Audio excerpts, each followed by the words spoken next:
This is St. Campitelli, author of The Fall, Book 1 Conversion and Book 2 Reversion, and you're listening to Andrew Hall's Dead Hand Radio.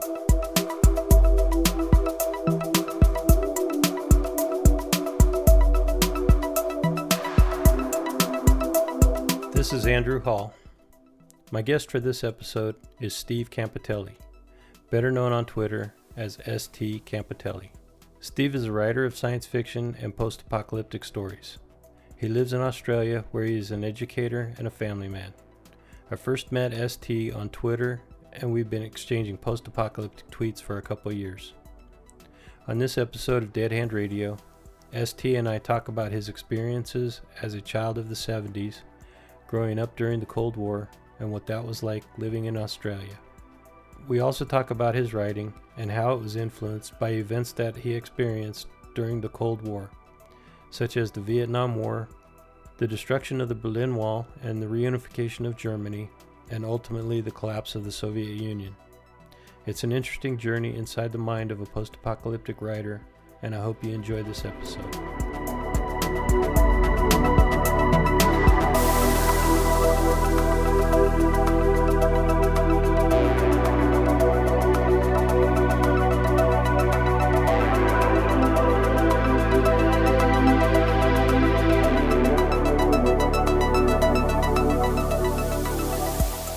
Welcome to Dead Hand Radio, Steve.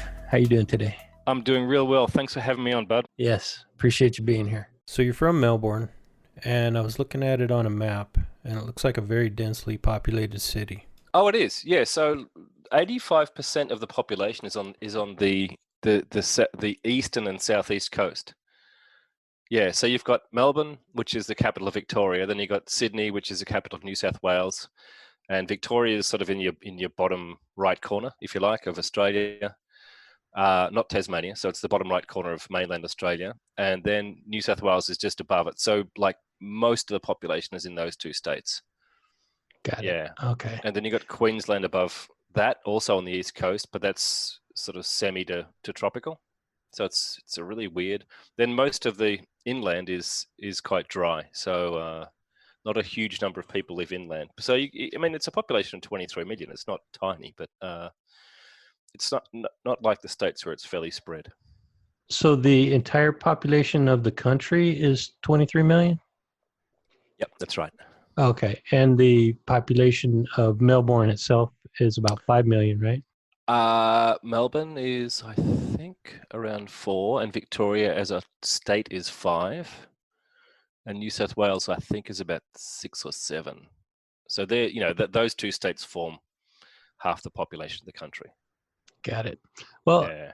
I don't mind if we spend a couple more minutes talking about Australia, because I've never really spoken to anybody there other than you and I chatting on the Twitter. Mm.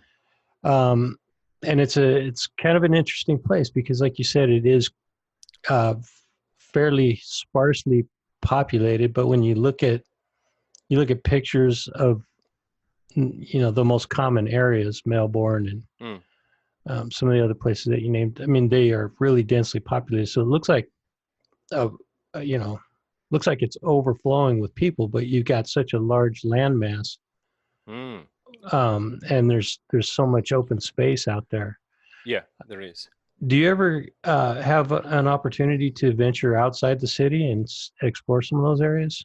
Oh, yeah. Yeah. So I haven't done much exploring of what they call the outback, that sort of image of Australia that you see in Mad Max 2, The Road Warrior, which I know we're going to talk a little bit about later because you know of my fascination with it. But sort of that dusty red soil, look right in the dead center of Australia. I haven't done much of that, but I certainly have been outside of Melbourne and explored around Australia lots of times by car because it's fantastic. It's a great place to look around and explore. It's full of really super diverse landscapes, from rainforest to that classical outback look. So it's really diverse. And when we were little, we had friends who lived up in a place called, these sort of places are so typically Australian named, Underbull, which is a sort of it's an Aboriginal name. A lot of place names, if you scan a map of Australia, you'll find a lot of the place names are Aboriginal, which is one thing we've done right by our Indigenous population, amongst a lot of things we haven't done right. And in that place up in Underbull, it's about 550 kilometres northwest of Melbourne. That's really dry. It's remote. A lot of wheat farms up there. Think Iowa or those sort of places, but super dry, right? Sort of Iowa combined with Nevada, maybe. And that place formed such an impression on me because it is sort of red soil, very remote, dusty, typical Australian outback. And that's where I set the prologue for my first book and actually my second book. So both of the first and second books open with their scenes set in that place, right? So that was a really a good link for me within my own books to that place. So in answer to your question, yeah, I have. I've done a fair bit of traveling. I've been right over to Perth, which is, I think at one stage Perth was the most remote capital city of a state in the world in terms of its geographical distance to the next, it's the nearest other capital city. Do you know what I mean by that? From one city to the next, there's right. quite an open space expanse between there. Yeah, it was a long way away. I mean, it still is a long way away. I don't know if it still holds that title, if it's worth having such a title. But yeah, I've heard of it. I haven't looked into where it's located or population or anything like that. Is it a fairly big town or city? Perth is a city of a couple of million. It's a beautiful city. They've got great weather. It gets very, very, very hot in the summer. But I went over there by bus when I was about 18, and that trip is like 43 hours by, I shouldn't say bus, it's coach, those interstate coaches, and it goes across the Nullarbor. So I think a place which would be of great interest to you specifically, because I know how much you love photographing desert, and you've probably heard of places like Kalgoorlie and Coober Pedy. Coober Pedy is a very famous gem mining town where a lot of people live underground. Another place I'm sure would fascinate you, and that's called the Nullarbor. So that stretch of road across from Adelaide, which is the capital of South Australia, over to Perth, which is the capital of Western Australia, that is the longest stretch of any railway track with no bends in it. It is straight, right? Yeah, it's incredible. And that trip over is fascinating because that area is hot, it's dry, it's desert. Yeah, very interesting. Yeah, I do love the desert. Yeah, I know you do. I love your pictures, man. I think thank you. I appreciate that. I do. You do. I love it when you post those pics of Nevada you take, and you, again, diverse landscapes, and you seem to find some really interesting angles to them too. I'm lucky to be in such a location that has so many different environments surrounding it. I mean, lake, desert, mountain, all kinds of different areas to explore over here. Yeah. The one thing that I don't like doing is driving, and getting outside of the city and going anywhere outside of Las Vegas is going to take 3 to 4 hours in any direction to get to the next significant sized city. Mm-hmm. So I don't leave the city too often. Right. Okay. I mean, there's plenty to do here that I don't have to go anywhere, but if I had a choice of going over to the coast or spending the weekend here, I'd stay right here. Okay. The coast is about a 4 or 5 hour drive from here. Oh, I didn't realize it was that far. Okay. Yeah. All right. Yeah. And, with the COVID thing right now, nobody's traveling anyway. Yeah. And right now we're getting so inundated with smoke from the California fires that air quality is pretty unhealthy just about anywhere you go. Oh, yeah, of course. Have you heard anything about those fires that I have. California? Yeah. Yeah, I have, because my brother lives in San Francisco. Oh, wow. Okay. And he sent me a picture about a week ago, and it was 11 a.m. in the morning, and the sky was red, and it looked like one of our post-apocalyptic Friday pictures. You know what I'm not joking about it. It really did look like that. And yeah, I have, Andrew. It's and we know, of course, a lot about bushfires here. We had shocking ones early in the year, so I really, really empathise when it comes to bushfires. Yeah, that does. Yeah, you guys had the worst fire season I've ever heard of. Yeah, Was it earlier? Was it was it earlier this year, or was it the end yeah, of? yeah, Okay, I thought it yeah. was the end of last year. Um, no, But those there was over like 1 billion acres or something. it was incredible. So that's Yeah, when it goes back to what we were talking about before about the size of the country.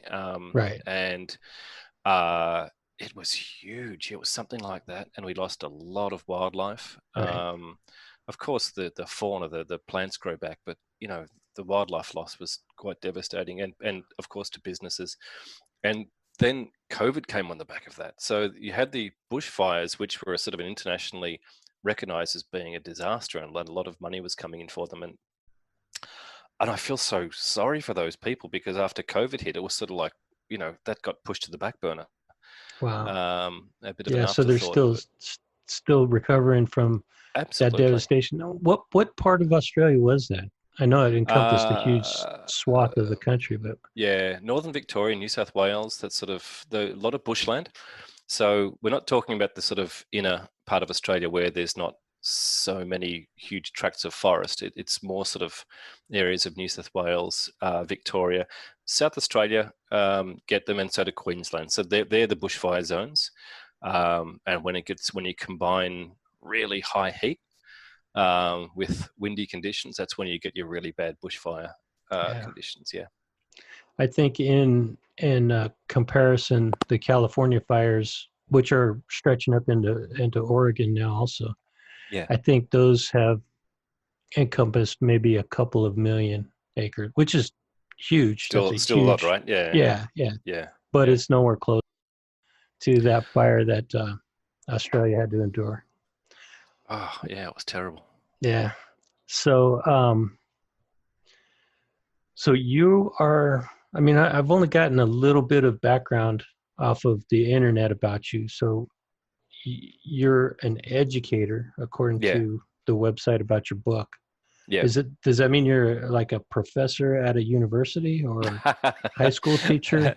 Not quite. No, so okay. So I've been in the university system in Australia for 25 years now. So I've worked at two universities, one called RMIT, which is in Melbourne, and the second one for the last 10 years called the University of Melbourne, which is a pretty good university, as far as, ranked universities in Australia and go.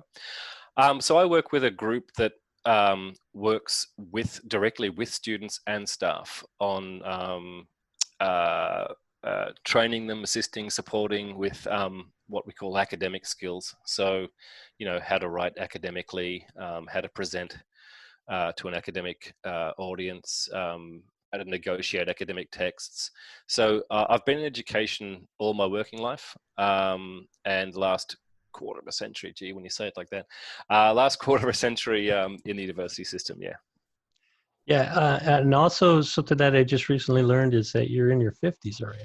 I didn't. I thought Yeah. you were in your early 30s, maybe 40. Mid 50s, man. Yeah, I'm right there Um, with you. I was born in '66, so we're about the oh, same okay. age. Yeah, We are contemporaries then. yeah, exactly. All right. That's why you get all my pop culture references. I see. Yeah, yeah. I grew up same year, different part of the world. Yeah, great. Or Excellent. we were born a year apart, but we grew up in the same era.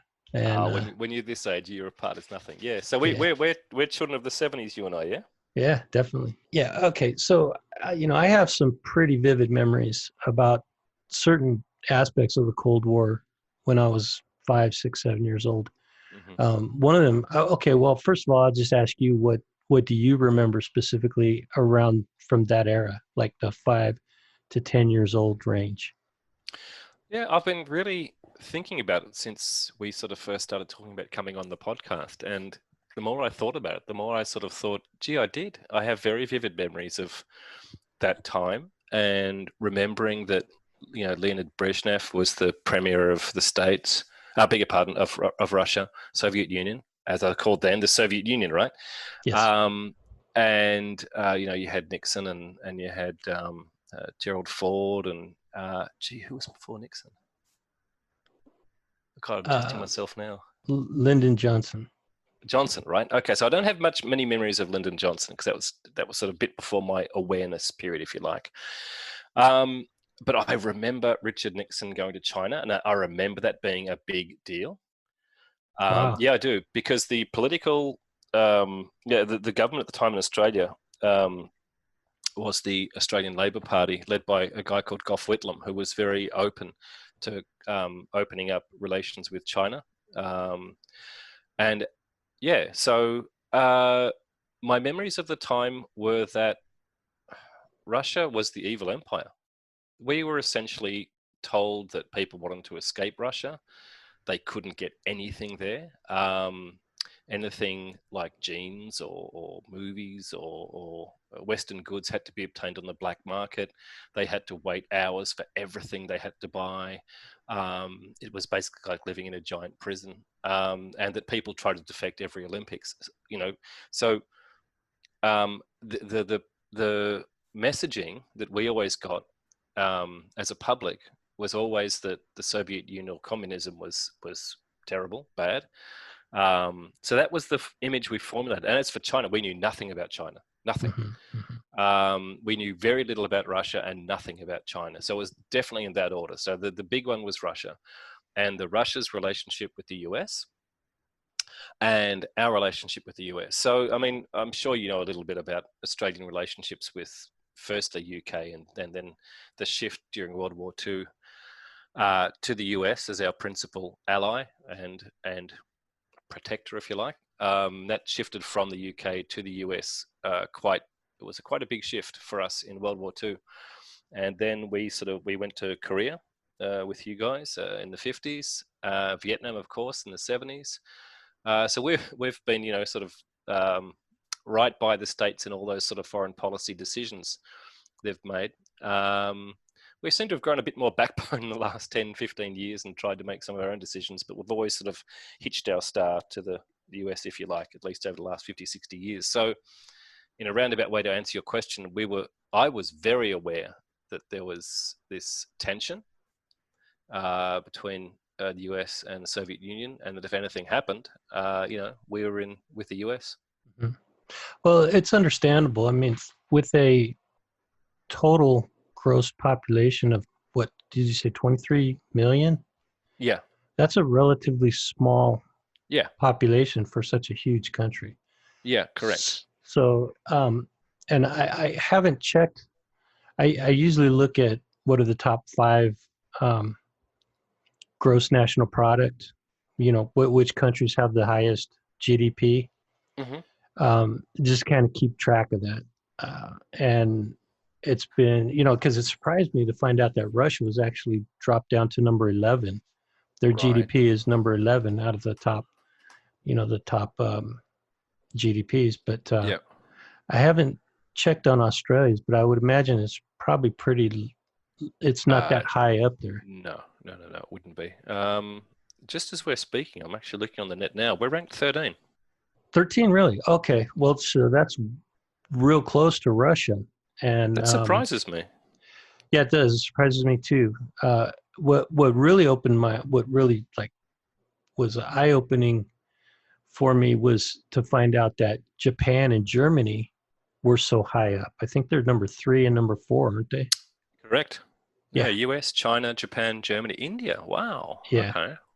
Yeah. Yeah. Now, and you can attribute, I don't know for sure, but I guarantee, I don't know for sure, but I guarantee it, that Japan and Germany are where they're at because of their relationship with the United States. Right. I would guess that that's the same with India, because we've had a pretty close relationship with India for at least the last 20 years, possibly even longer than that. And it just shows you the influence of the United States. It's just, it's surprising to see that when you start looking at how everything is so interconnected, the different countries.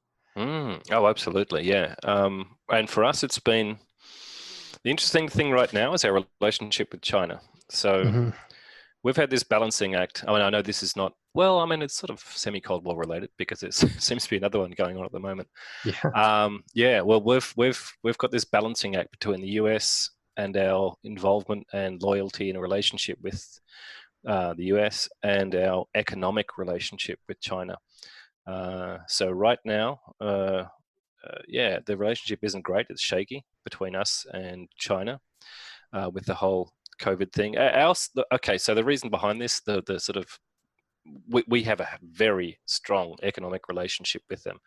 And perhaps it's too it's over reliant, to be honest.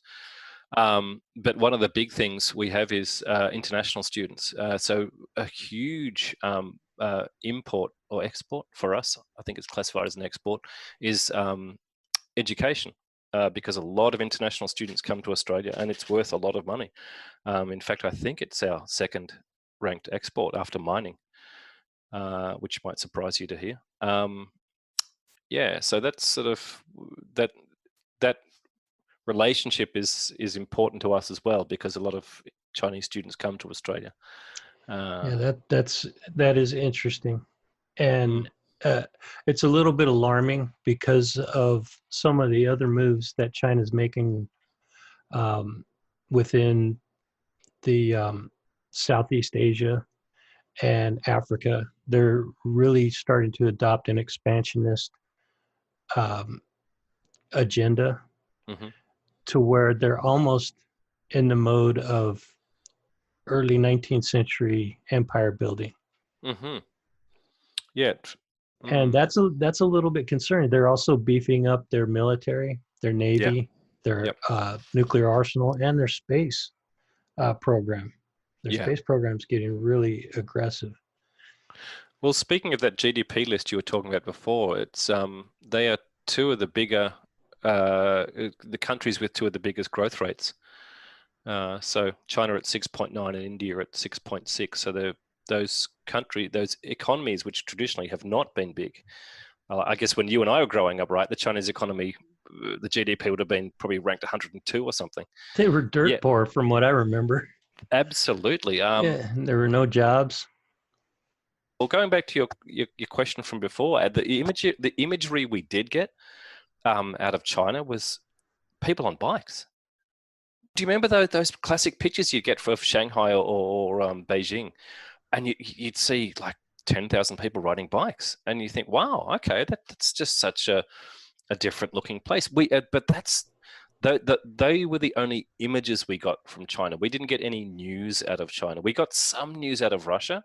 Um, and again, just going back to your Cold War questions, we had a big thing in Australia called the Petrov Affair, where we had two people. This is a bit before my time, but it sort of shows Australia's history within the Cold War of a Soviet couple, and they defected to Australia. And that was a big deal. That was in the early 60s, I believe. But the other big thing for us, and again, before my time, but it certainly had consequences in terms of how it affected Cold War perspectives and the discourse around the Cold War, was we had atomic bomb testing in Australia and at Maralinga and a few other sites in the outback. And this was British atomic bomb testing. And it was supposedly done in remote sites, but we remember pictures of this of soldiers watching it. You know, you've seen those classic images in the States of soldiers with their hands up to their eyes and wearing goggles watching a bomb blast. Yeah, you know, those ones. And you always think, where are those guys now? They're more than likely dead. Well, Um, there's a big controversy right now going on about that yeah. because they actually did simulations in the early, I think it was the 50s, while they were still doing above ground testing, Yeah. where American soldiers were hiding in trenches, and as soon as the bomb went off and the um, the shockwave came, past them, they stood up and started marching towards the blast site. Yeah. To see how effective they would mentally be able to function in battle on a nuclear battlefield. Right. A lot of those guys, I think, close to 100% of those guys had all kinds of negative health complications, and for so many years, it was never acknowledged. Yeah. Correct. And Yeah. so now there's a big push for the government to number one, acknowledge those guys. Mm-hmm. They're issuing medals and stuff for their service, for that particular service. And I think there's some financial reparations that they're starting to pay out to the families of those guys. Oh, there should be, shouldn't there? Yeah, and for sure. I don't know. I'm not up with the discussion around what has been done for the guys that would have been present at the tests in Australia. I don't know how many there are. I don't know enough about it, but the tests were conducted in the 50s, and they were conducted by the UK. Okay, so our relationship still was close to them, even post-war, despite what I said to you about the shift to the US. So it was still a close relationship and has been traditionally. And so we allowed them to conduct nuclear tests in remote parts of South Australia and Western Australia. But, you know, it would have given no recognition or understanding that these places would have been places of significance to our Indigenous population. Wow. You know what I mean? So yeah. if you want to sort of go on. I was just going to say the testing grounds here in Nevada, which is about 50 miles north of Las Vegas, is uninhabitable. I mean, it's so radiated that if anybody goes out there, you have to go with a tour group, and there's only specific areas where you can walk, or you could stumble into a highly radiated section, right, and end up, cancer or something worse. Yeah, I'm sure you guys have some of that residual radiation in those areas too, right? I believe so. I believe that those places where they conducted the test are still irradiated, and I don't know if they're fenced off or if you can go in there. I mean, not that you would really want to, I guess, but yeah, I think they still would be. Yeah. Do they still have any military locations up in that area, or is it like absolutely? Is it a base? So, okay. Oh, there are American bases in Australia. I mean, in that area where they were testing. No, I don't think so. Okay. So, yeah. So the US bases in Australia are up north, so that you also get really good monitoring stations in Australia because of again, I'm not scientifically informed enough to tell you about why, but you get good astronomy and electrical monitoring systems coming out of the remote parts of Australia. They got clean air and good conditions for it. So the US bases are in remote locations in Australia. We don't know that much about them, to be honest. Really interesting. Yeah, I would imagine it's because they, like you said, there's clean air. There's very little light pollution. That's it. Yeah. So the observation of a lot of those sort of things, you often see them as from observatories here because the light and the access is spot on. Yeah, it's really good. That brings up a question I thought about when you were talking about your early days that you remember.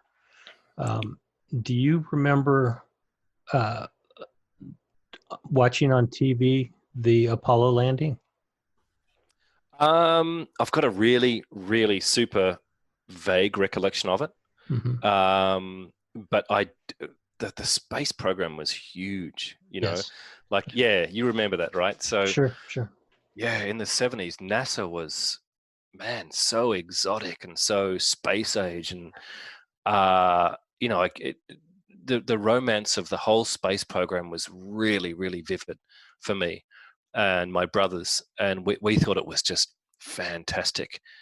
So the whole Apollo program was just, in the 70s, that was a big deal, if you remember, right? Definitely. Yeah. I was a huge I mean, I wanted to grow up and be an astronaut. That An was astronaut. my dream. Yeah. Yeah. Which I'm sure every kid did back in Oh those God, yeah. days. Oh yeah, an astronaut. Yeah, for sure. But the reason I brought that up is because a lot of people don't equate the space race or the American space program with the Cold War. But in my mind, that was a key part that led to the end of the Cold War. Yep.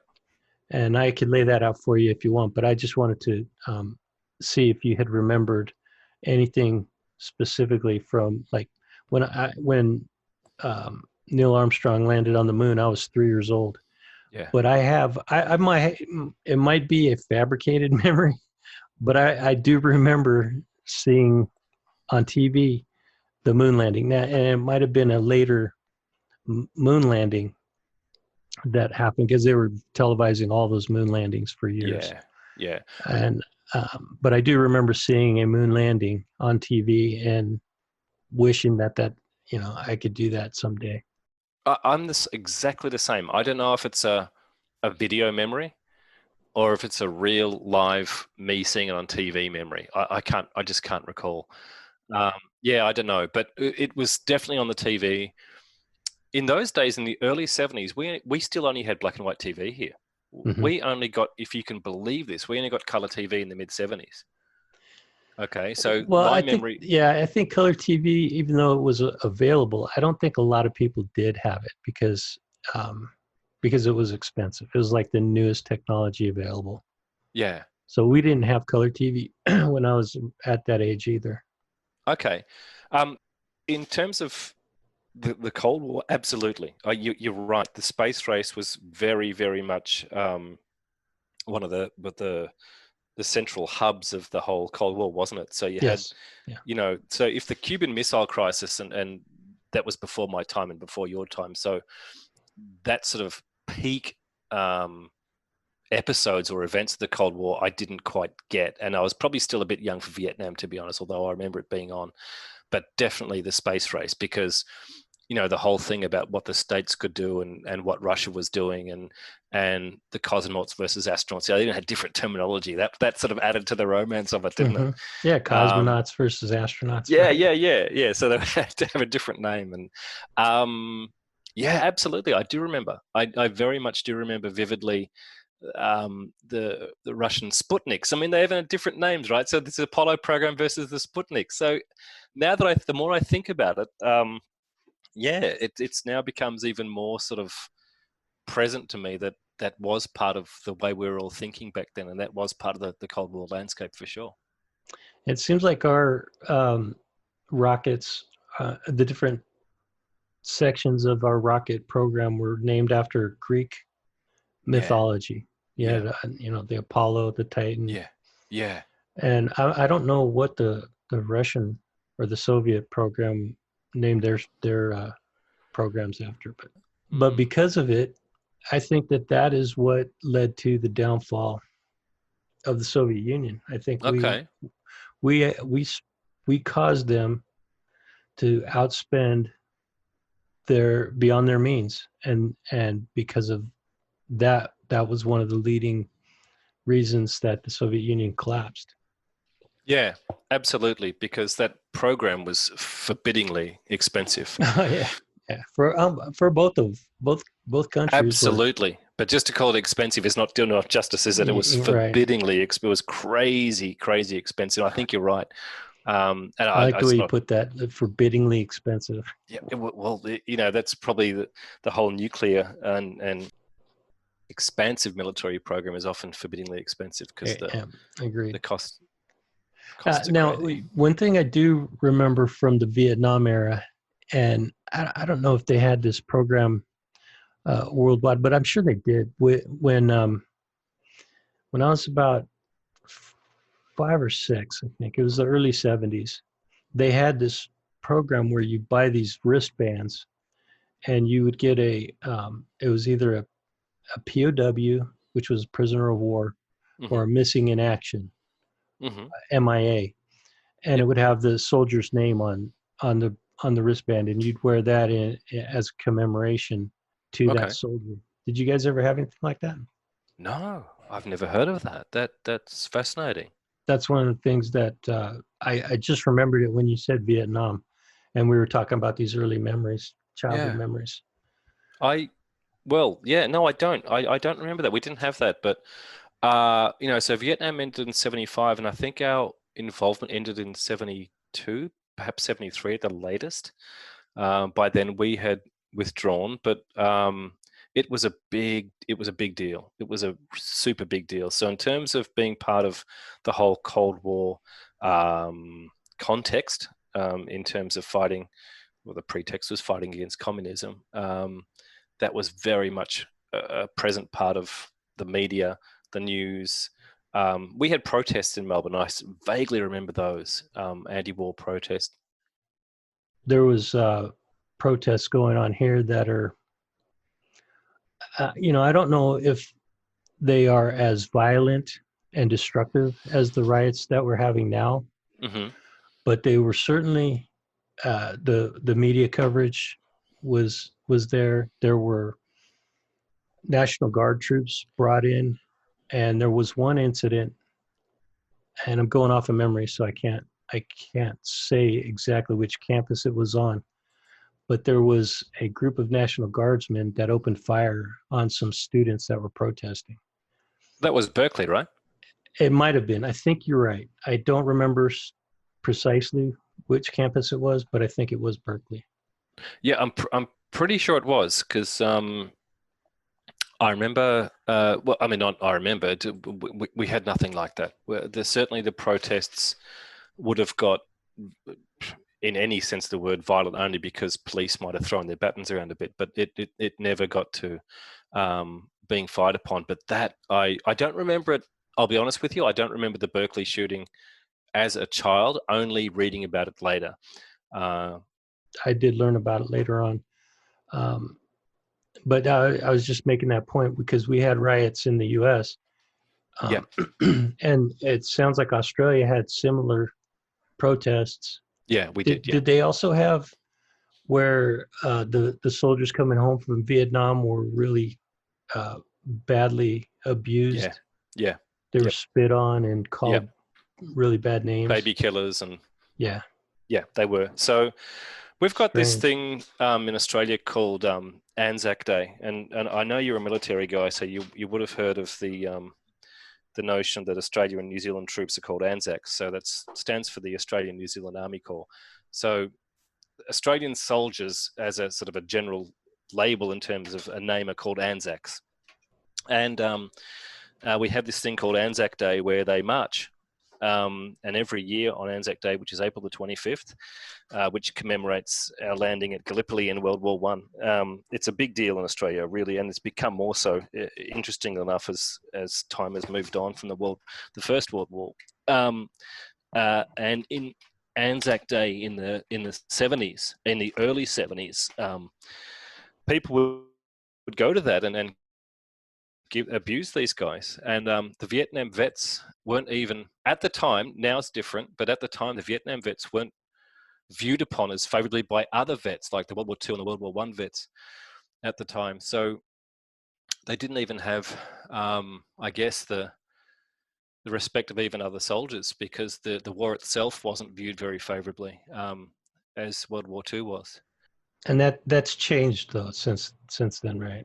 Absolutely. Oh, absolutely. The whole view has shifted as we've become more as the view of the war itself has become more nuanced and mature.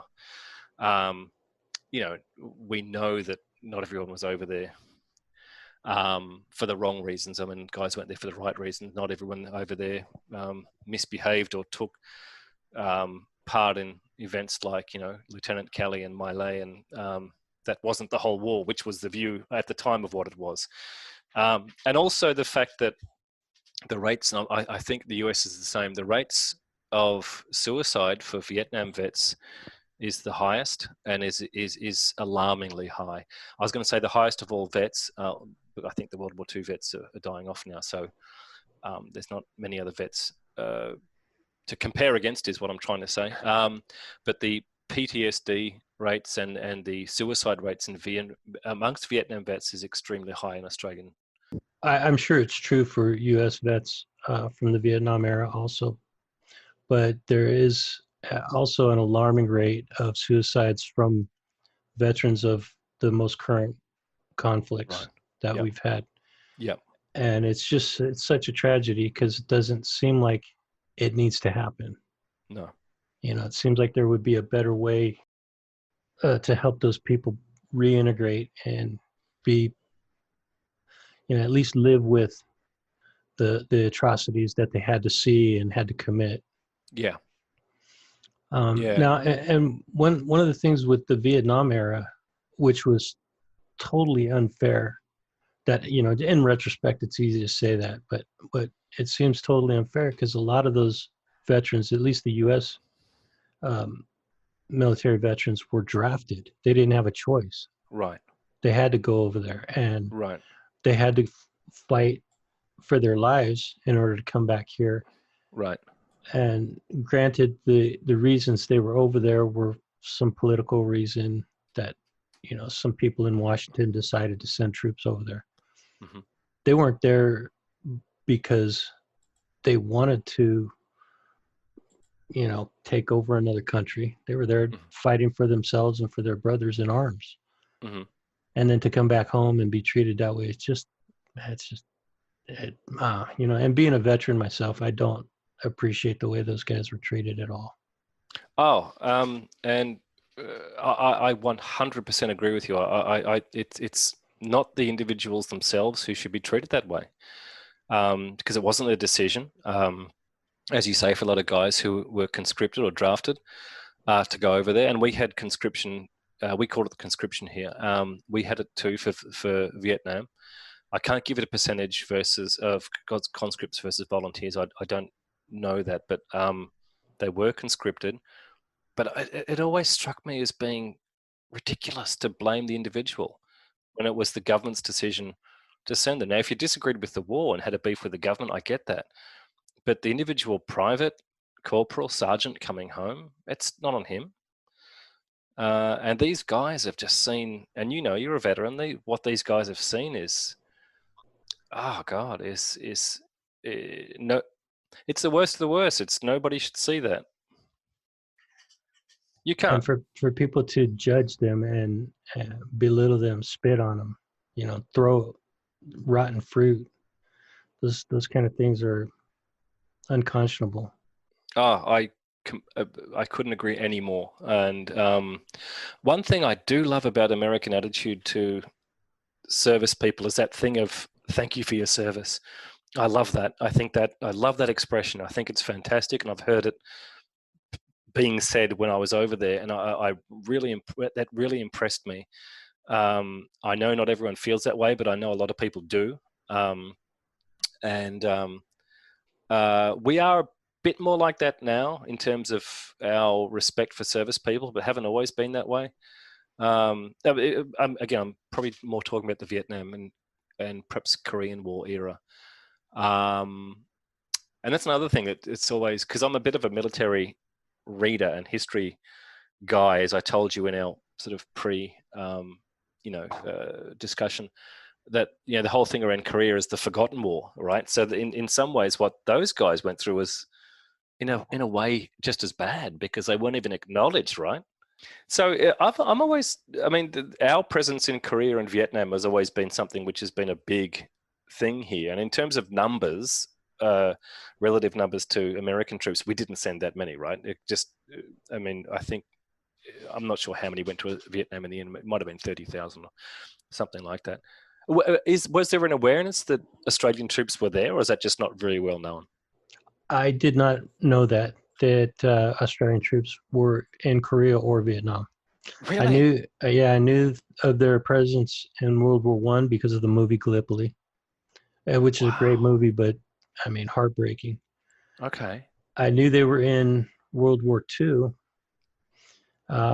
because I just watched an excellent movie, which I highly recommend anybody to watch, The Darkest Hour. Right. Oh yeah, that's on Netflix. I've got to watch that. Yeah, and they do mention the Australians, because they were there from the beginning. I think as soon as Germany invaded France and England declared war on Germany, the Australians were there. Okay. Oh yeah. Absolutely, we were. Yeah. No, I'm sorry, I drifted a bit as I was just trying to think of a movie I want to recommend to you in a minute. But yes, yeah, absolutely. World War II, we were there right from the word go. But the next war was Korea. Yeah. And no, I did not realize Australia was in that one. Yeah. And then Vietnam as well. I didn't realize they were there. Yeah, we were there from early 60s, sent advisors early on and then troops later. And I just watched a movie. What was it on? It was on one of the streaming. It might have been on Stan. Or could have been Amazon Prime. It's called Danger Close, about an Australian unit. And that was our biggest battle. That was our biggest contact of the Vietnam War. It was called the Battle of Long Tan. I read the book about that. It was the Special Forces operative whose name escapes me. I think that was the action he was involved in. But back to this movie, I think you'd really like it. It's called Danger Close, the Battle of Long Tan. So that's the battle it refers to. Yeah, it just gives a good illustration Australian involvement in Vietnam. Yeah, I'll watch that for sure. Yeah. Yeah, I do like those kind of movies just for the historical reference. I don't relish watching horror movies or movies that have heavy graphic violence for combat purposes. I don't really watch movies for that. I like movies like, two good movies I've watched recently are the one I mentioned, The Darkest Hour. Yeah. And another movie, Goodbye, Good Night, and Good Luck. That was about the McCarthy era where everybody in the United States was under the microscope for any ties with communism. Yep. It's a good movie. Yeah. Very, very good okay. drama. Both the movies that I'm talking about are dramas, and that seems to be kind of the more kind of movies that I'm interested in now. Other than the sci-fi kind of stuff, like we talk about on the post-apocalyptic group on Twitter. Yeah, I love that stuff. I love anything history. War, history, apocalyptic, sci-fi. Yeah, they're the sort of, and when they all come together, you sort of get some really good stuff happening. Yeah. So you guys are like 17. You said 17 hours ahead of us, and so it's Sunday morning. Right. It's nearly 9 a.m. Sunday morning. Yeah. So I'm talking to you from the future. How cool is that, man? I always used to wonder before I didn't realize you were that far ahead. In the early days of the post-apoc Friday hashtag, when you'd post stuff, and for me it would be like Thursday night. Yeah. And it's not even Friday. Why is he posting that? I did not. You'd think I would think of that because it's a worldwide group that does that. You got guys everywhere. And you'd think I would have thought of that until I started getting messages from Terry and John and maybe even yourself saying, yeah, okay, when it's Friday, I'll put something up. I'm like, but it is Friday. And so I started posting it up later and later, sort of 5 p.m., 6 p.m. my time, or even later to make sure it was at least close to Friday your time. Yeah, no, it didn't really bother me. It just kind of gave me a little bit of a heads up. Since we've changed it, where other people are putting the prompt up there. Yeah. I've been late in my posts. I've been late almost every week. I post on late Friday night or Saturday mornings, or even sometimes a couple days later. Oh, that's okay. As long as it goes up at some point, I think everyone's pretty relaxed with our post-apocalyptic Friday. I think it's a great little institution. No? Yeah, it's a great group, man. Everybody Mm. there is really active and really supportive of each other. I know a few of them listen to this podcast, and I can't say how much I appreciate that. Oh, it's great. It's great. Your podcasts are good. I love your photography. I wish you'd put more up. I really do, because it's exotic I think for most of us, it is exotic. I don't think you realize you're there yourself, so when you see these things a lot more often than we do, it might become sort of second nature to you, and that's your normal. It's certainly not our normal, and when we see it, it's like, oh, I love this. Wow, I appreciate that. That I is do. encouraging. Oh, it's good. You've got a nice eye, and it's the great framed shots. Great color. I love the color shots when you get those ones with the desert air framing the background to the shot. I love those. They're great. Thanks. The biggest struggle that I have now is because I've been to those locations so many times, finding something new to shoot, Yep. and not regurgitating something that I've already done. I haven't been out shooting much at all this year. Right. Most of the stuff that I posted recently have been stuff that I've shot last year and Mm-hmm. just had never processed. I've got a ton of archive work that I still have to process. Mm-hmm.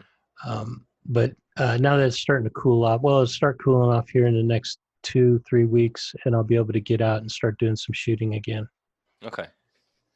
But I I'm looking forward appreciate to it. that, man. The encouragement helps. Yeah. Oh, well, you don't need any more from me. I mean, I'm quite open in my admiration for what you do, so both electronically and visually. So keep doing it. So let's get back to. But we could talk more about the Cold War. But I'd like to talk a little bit more about your influences and Mm-hmm. how what drove you to become a writer or an Mm-hmm. author. Mm-hmm.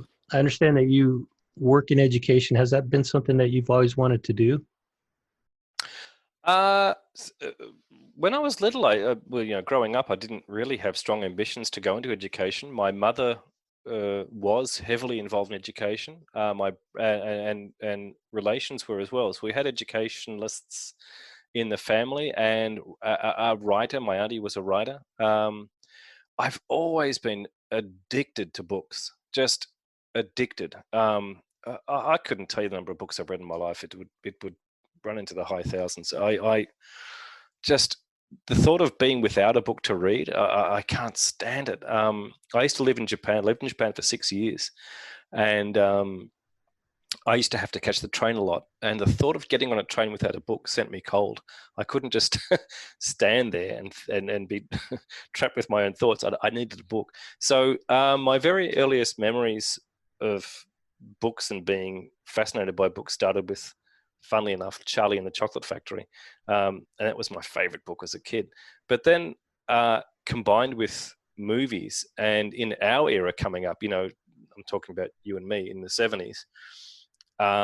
You had sort of a lot of Cold War influenced movies, which may not seem to have been Cold War influenced movies, but were. So things like Planet of the Apes and Soylent Green, and of course the Mad Max movies. But big, huge influence on me was the Omega Man, Oh, I love that movie. right? I With Charlton. totally, yeah. And for years, I would make reference to that movie, and people would look at me weird, like, "What is that?" Really? Nobody knew what that movie was. You're Yeah, kidding? no, no, 100% serious, man. Many people that I knew had no idea what that movie was about.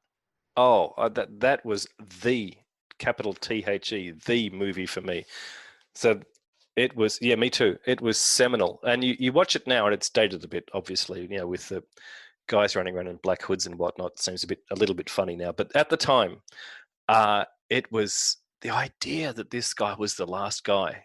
And I remember placing myself in that position. What would I do? And where would I go? And the freedom to move. And it fascinated. I can't tell you how much that movie compelled and fascinated me, and really drove what turned out to be long-term ambitions to write about it, because I didn't pick up writing a book until relatively late in the piece. I always wanted to write, Andrew, but I just wasn't sure where to go with it and what the story could be.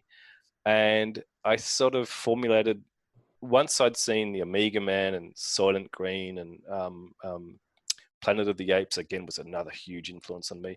And then later on came Mad Max. And then the big one, the pivotal one for me was what in Australia it was called Mad Max 2. And I know in the States it was called The Road Warrior. So for me, it's always been Mad Max 2. And that and the Omega Man are the two pivotal and influential movies for me. And that set me on my post-apocalyptic thing.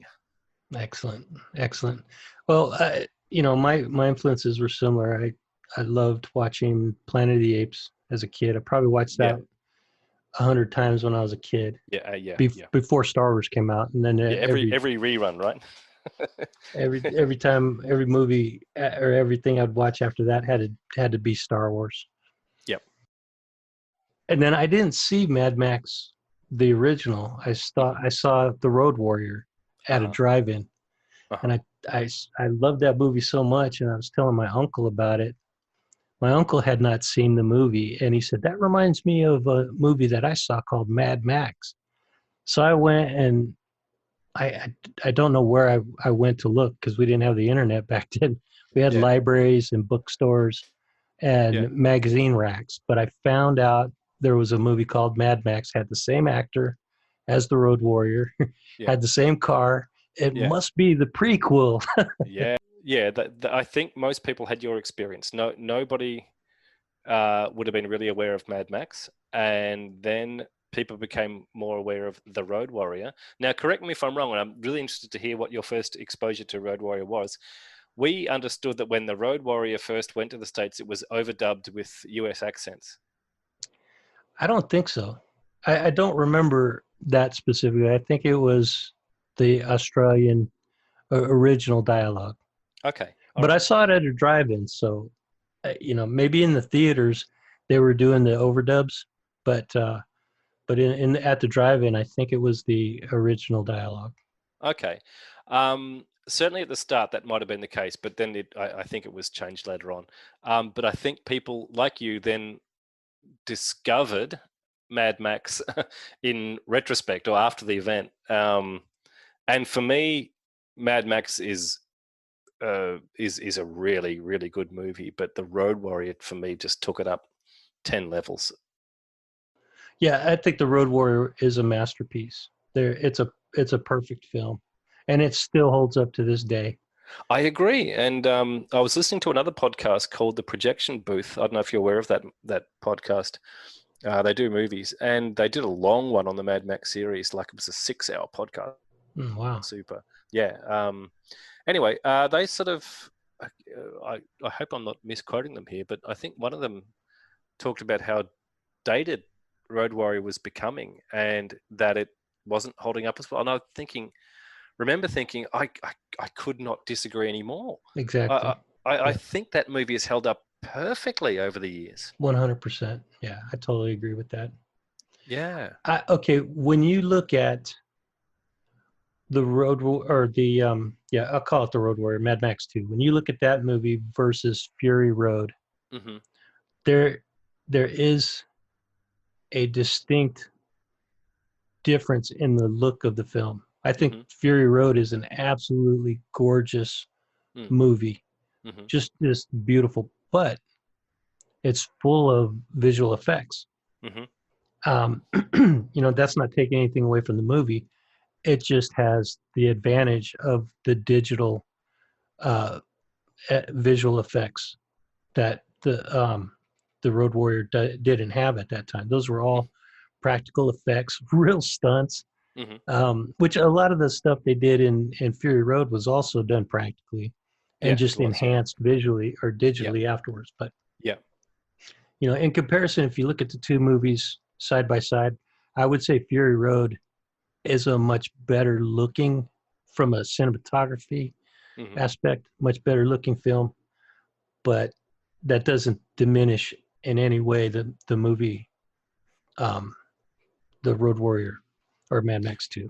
Well, I agree entirely. I think if you look cinematograph from a cinematographical perspective, I can't even get the word out. It's cinematography of Fury Road is gorgeous. As you say, it's a great word to describe it. It's gorgeous. It's eye candy. That's not to diminish it. It's not to damn it with faint praise. It is beautiful. It's a beautiful movie. But I don't know what you think about this. What I'm going to say. I feel Fury Road's a little bit over the top. In terms of that gorgeousness, it's a bit too gorgeous. It's a little bit too slick for me. I could see where you're coming from on that, but that's a point where a movie lover and a fan of the franchise just simply has to slightly suspend your expectations. Yeah. You know, you it's where you just you give it a pass on that because it's Fury Road, it's Mad Max. Yeah. But I see what you're saying. It is a little bit glossy. A little bit. Not too much, but a little bit, right? So, and if I compare it to the Road Warrior just nails it. It's not. It's gritty. It's gritty, isn't it? It's gritty. Grungy. It's dirty. It's and, real. And it's the real. evil guys are scary. They are scary. Agreed. Okay. Yeah. Like those guys out in the wasteland. I remember watching that as a sort of 15-year-old. I was scared. I would not want to have met these guys. Okay. No, I mean, well, even the guys from Mad Max, man, those guys were vicious, man. They were savages. They were savage. Now, certainly in Thunderdome, which, geez, let's not talk about Thunderdome. Those guys were just funny. They weren't scary at all.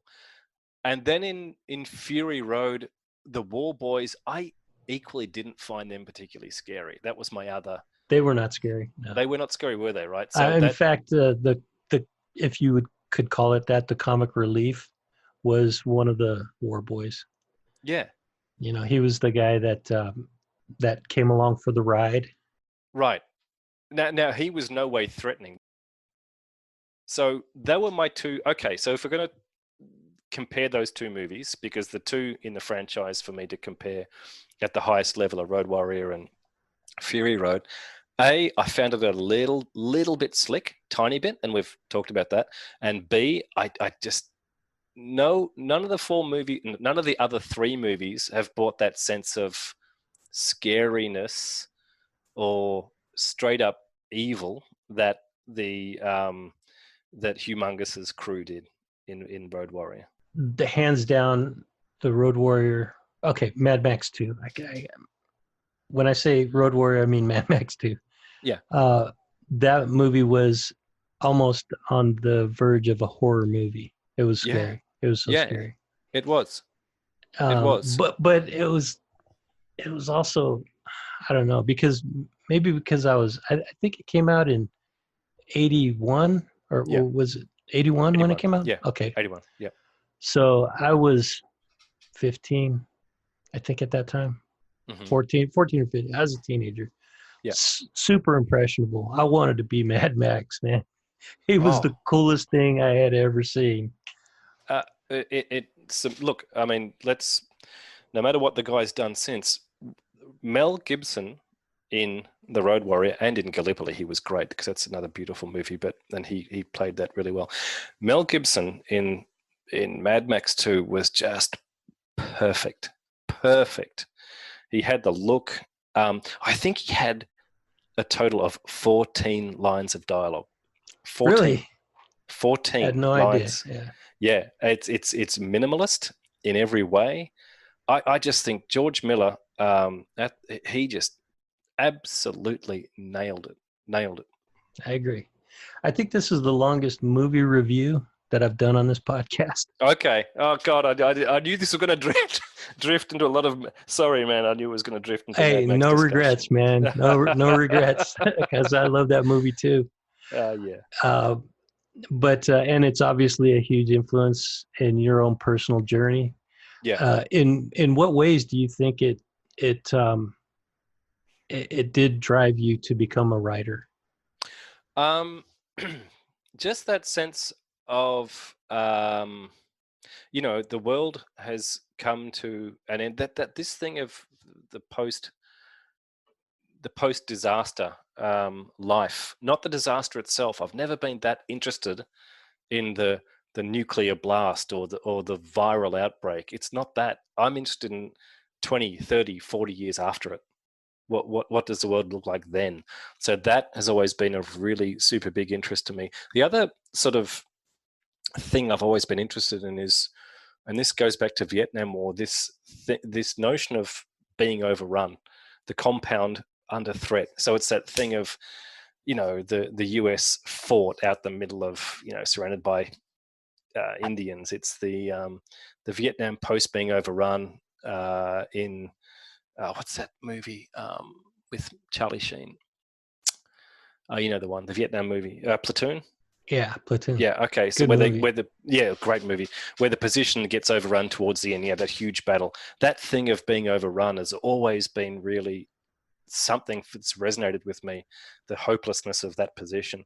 So I tried to bring those two things into a story, which they are some central themes of the fall, which I know you've looked at and you've read, so you'll know what I'm talking about, because you've got the compound being overrun and the notion of it being 2 years after the event. So I tried to combine those influences in that book.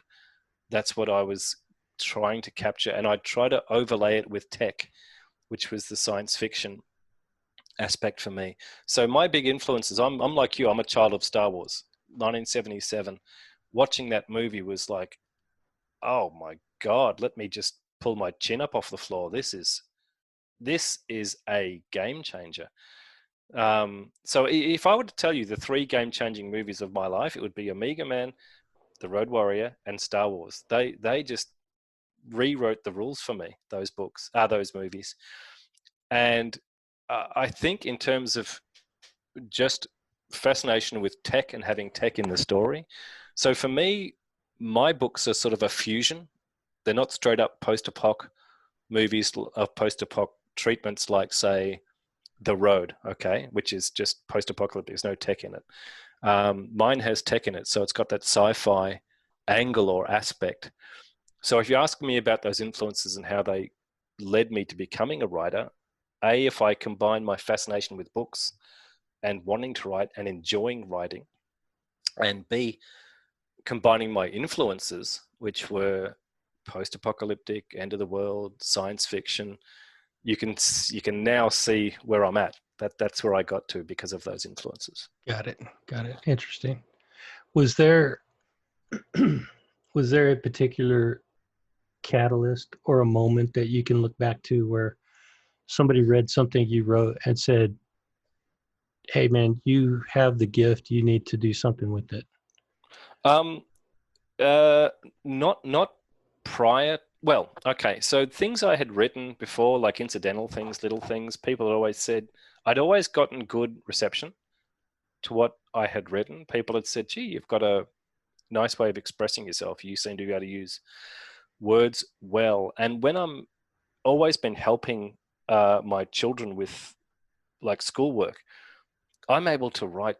I don't write essays for them, but if I had to write stuff or put things together, I can do it fairly quickly. It's never been a problem for me. I can rattle off words very quickly, and I can seem to put it together. We all have our skills, right? You're great behind the camera, and you find angles on landscapes I wouldn't even dream of. I'd look at that and think, how does he do that? And you might read something I've written, and go, how does he do that? So we all have our skills, and now we do this sort of thing. But a pivotal moment for me was when I had written a first draft of part of book one, and it was time to show it to someone, get some feedback on where I was at. I showed it to my brother, and it was a very pivotal moment. And he and I have very similar tastes in what we like to read and what we like to engage with. And I remember thinking, I wonder how he's going to take this, and how will I react to how he takes it. And he came back and he was effusive. He loved it. And that was a real catalyst for me to move ahead. And I thought, okay, this has got some resonance. If he'd come back and said, Steve, geez, I don't know, man, don't give up your day job, I might have stopped there and then.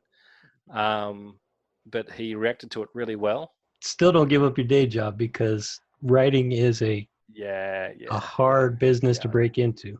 We know many authors that are out there struggling to make a living. Yeah, correct. No, I can't see myself giving up my day job anytime soon. Especially, it sounds like a pretty good job. Yeah, I love my job. I love what I do. It's a great job. That's a great story. And usually there is one or two moments where people in the creative endeavors, where people had received some sort of encouragement from somebody that they trust. Yeah. And it's always interesting to hear who those people are. A lot of people that I've talked to say their grandparents were very influential in their lives. Mm-hmm. And some people say their parents, other people say a teacher, or it's very rare that somebody says that a sibling was actually a big influence on their decision to move forward in creative endeavors. That's a different take. Okay.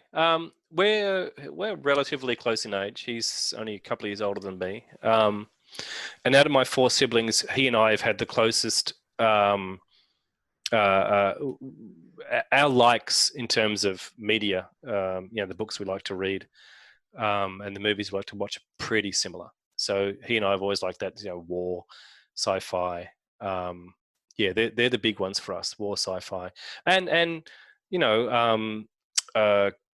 Cold War related drama. So spy stuff. We grew up on Bond movies, and going back to your Cold War, the whole reason for this podcast, the Bond movies were a huge feature of Cold War, the Cold War era. It was certainly, hyper magnified, but it was the whole spy game, which certainly I think lost its relevance in the 80s, and I haven't been as hooked into it as I was, but certainly in the 70s with Sean Connery. And the one that I remember was probably my favorite James Bond movie was Moonraker, and because of the sci-fi element, it took place out in space.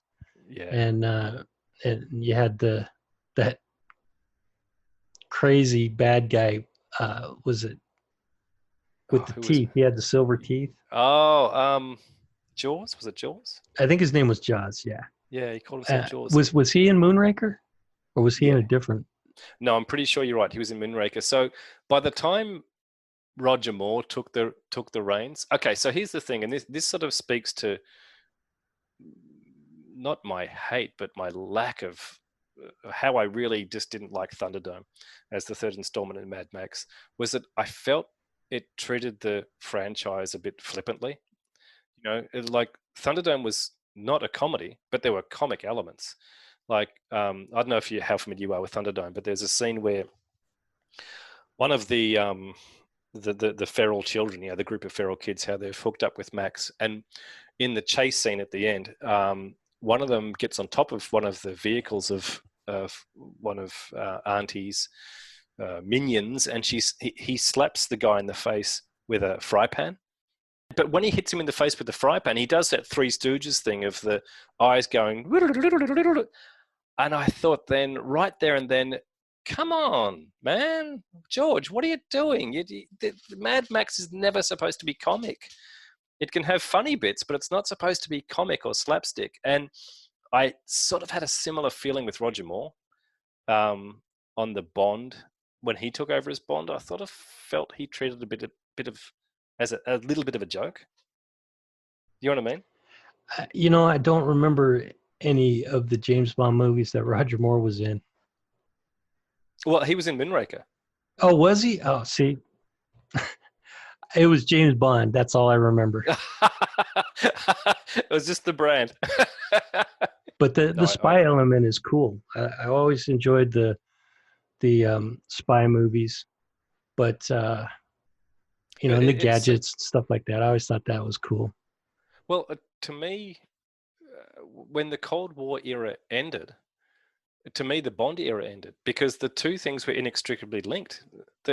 Because the Cold War was a spy era, and so when the Cold War era ended, I just thought the Bond movies lost their relevance. So when it was Daniel Craig, which still is, of course, and Timothy Dalton and whatnot, it just lost its appeal for me because it didn't have the relevance it once did. Like when in the 70s, when they were making those movies, some of that stuff would have been on the mark.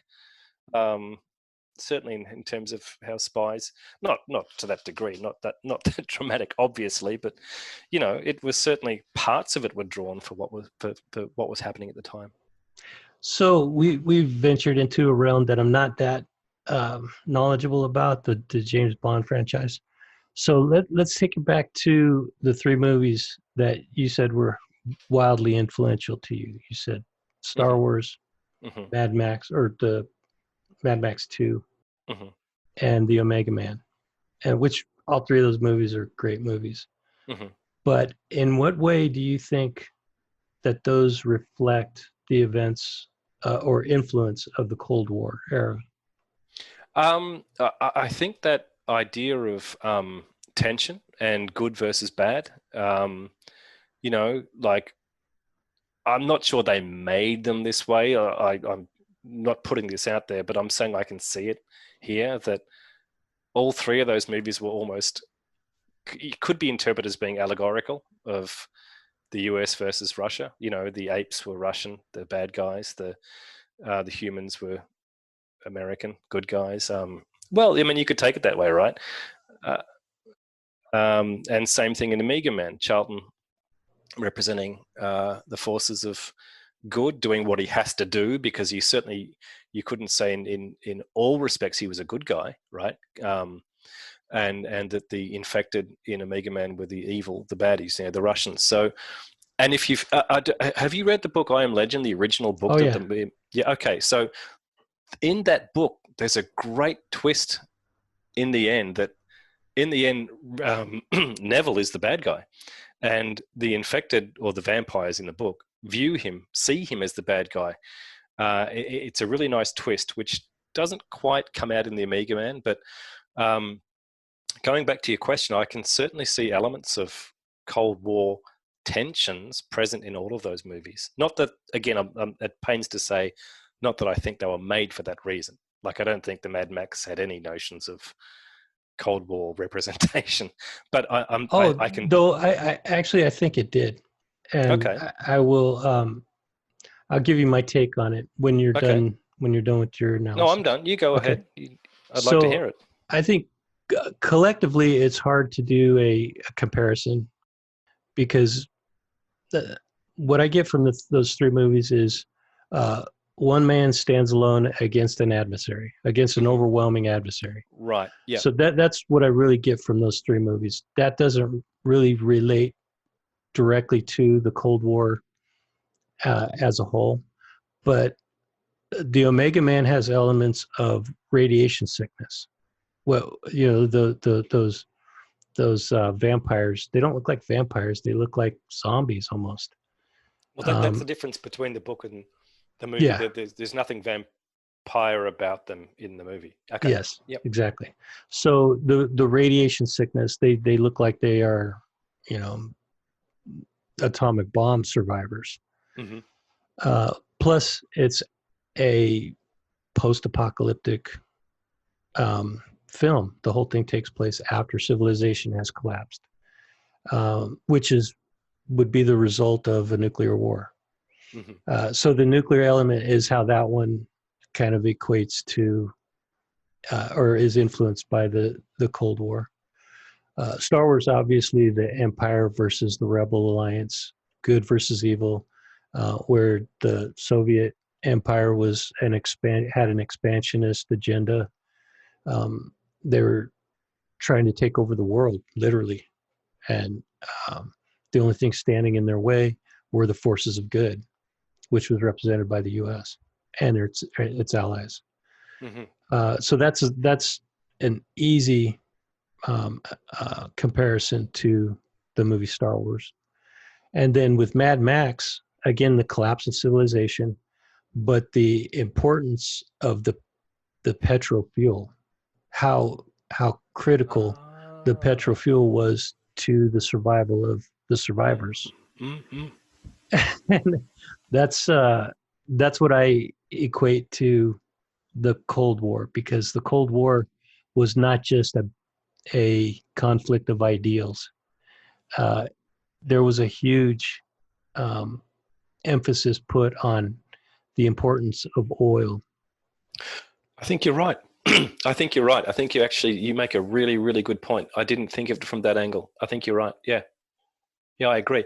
And when I was thinking of the three movies, sorry, I slipped Planet of the Apes in there because that's the third movie I was thinking of. But in fact, you were talking about Star Wars.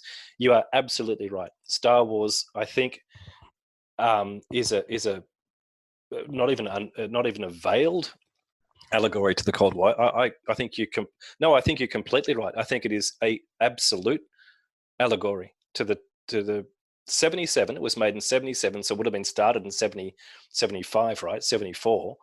I think George Lucas would have been absolutely influenced by the period, and you're right. That was US versus Russia, veiled in a under a sci-fi lens. Yeah, absolutely. That's just my take, and I put a little bit of forethought into that.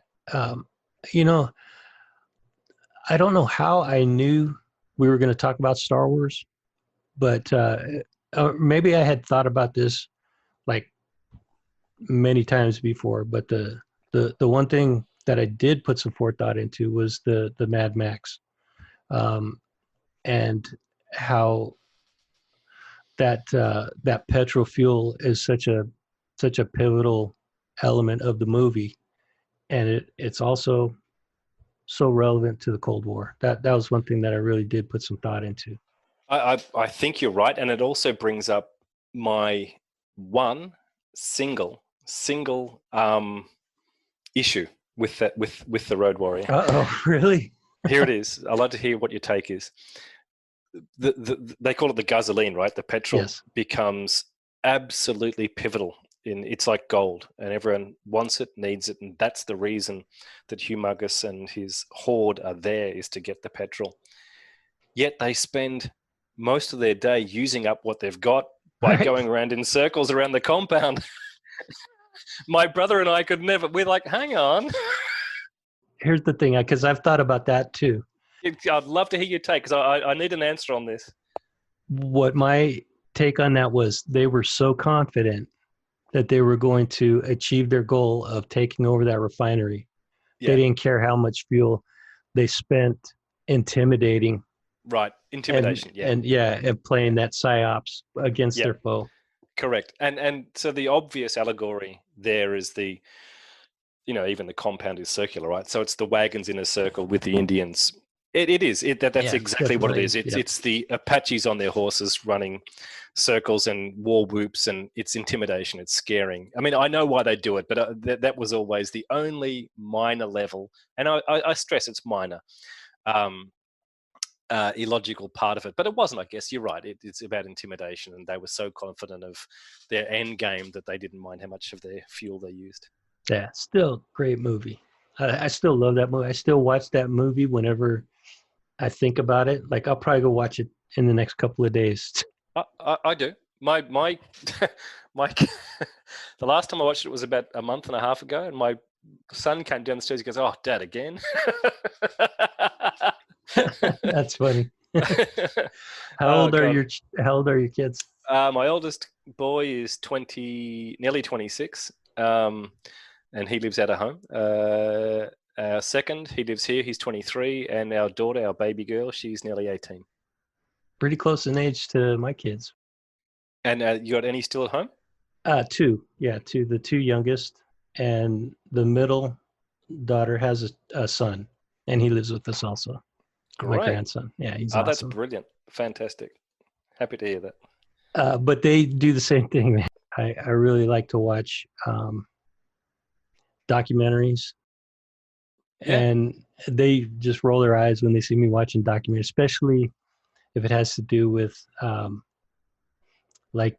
Stalin or the space race.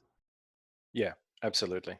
Absolutely. I find, and I don't know, I now can't explain my hesitancy when you put out the calls to ask people, who wants to come on and have a chat with me. I don't know why I was hesitant, because in fact, when I look at this, it's an era I'm really actually very interested in and quite well read in, because I read a lot of books about the communist era and about certainly the Stalinist era and the whole Ukraine famine period, which I find unbelievable. This guy makes Hitler look like a choir boy. And well, he did. If you look at the numbers, Stalin and Mao Zedong were way, way, way, way worse in terms of how many people died under their watch. They were just a level of insanity that's hard to comprehend. Which you think could probably only exist in a communist context, couldn't it? In that dictatorship context. They would only be. I think there are psychotics that are in leadership within the democratic countries, but they don't have the ultimate control that these guys had.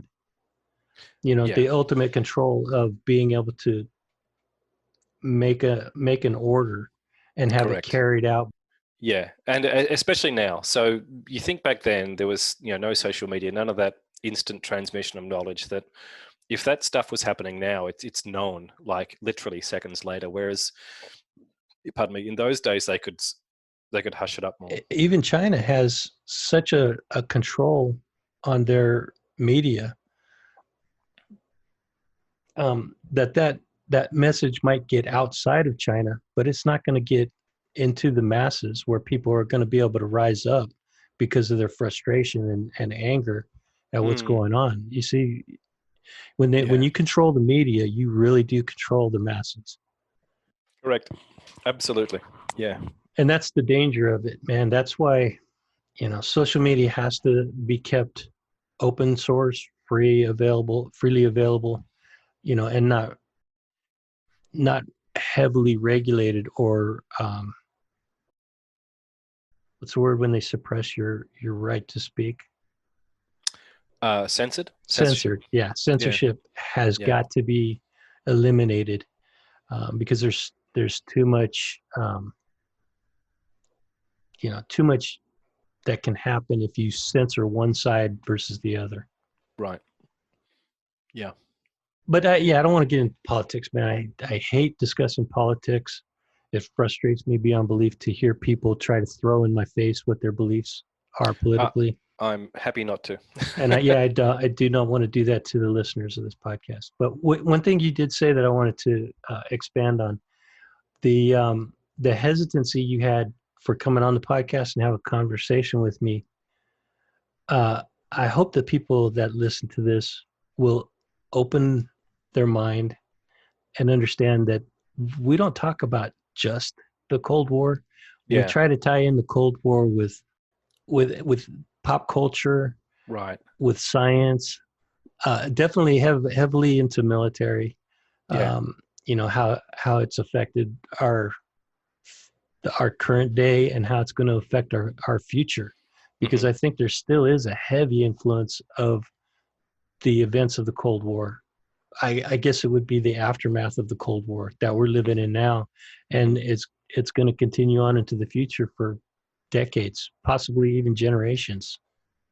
Well, we might be entering another one. So, and we may already be in another one. Just I different. agree with that. Yeah. Yeah. So I still think I completely agree with you. I think it's still super relevant. It's not a thing of the past. It still influences our decisions and our discussions and our perspectives today.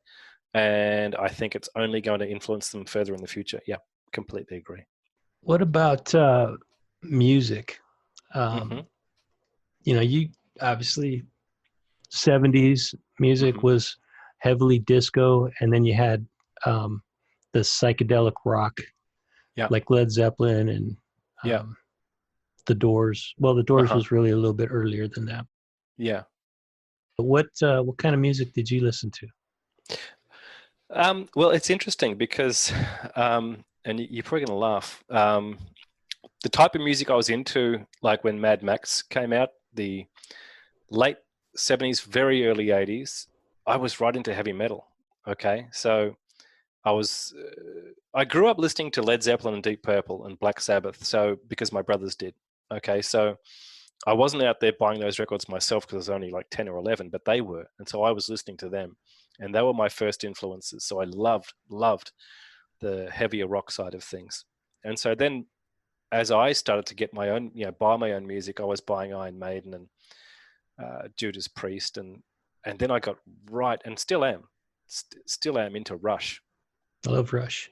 I thought you would. That's why I thought you'd chuckle when you heard this, because I Well, imagine no, you'd I have. remember when Neil Peart died. You put I your was icon. devastated. Okay, so when you're talking about influences, he was actually a huge influence on me. Huge influence on me, because in fact, a lot of his early songs were sci-fi influenced. Yeah, so yeah, 2112 and a lot of the longer part songs were very much sci-fi fantasy influence. So at the time, I was reading a lot of fantasy. So the Chronicles of Thomas Covenant. I'm not sure if you're aware of that, but Lord of the Rings and a lot of these longer, drawn-out fantasy epics, and he wrote songs which were influenced by those. So that was what I was in at the time. So heavy, not that I would classify Rush as heavy metal because they weren't, but heavy metal, Rush was certainly a major influence on me, and the twin influences of the music itself and then the lyrics behind them, I thought were just, my God, again, game changing, because I wasn't hearing anyone else doing that. And I really loved the sort of the outsider nature of Rush, because of Geddy Lee's voice certainly didn't appeal to everyone, but I loved it. And they were never really a big mainstream band. They certainly were not popular in Australia. I think. Okay, when you say mainstream, you're talking about radio play, Right. top 10, Yeah. because they had a fan base that was equal to any other heavy Yeah. metal band that Oh, was on yeah. the planet. Absolutely. But yes, mainstream, they were underrated.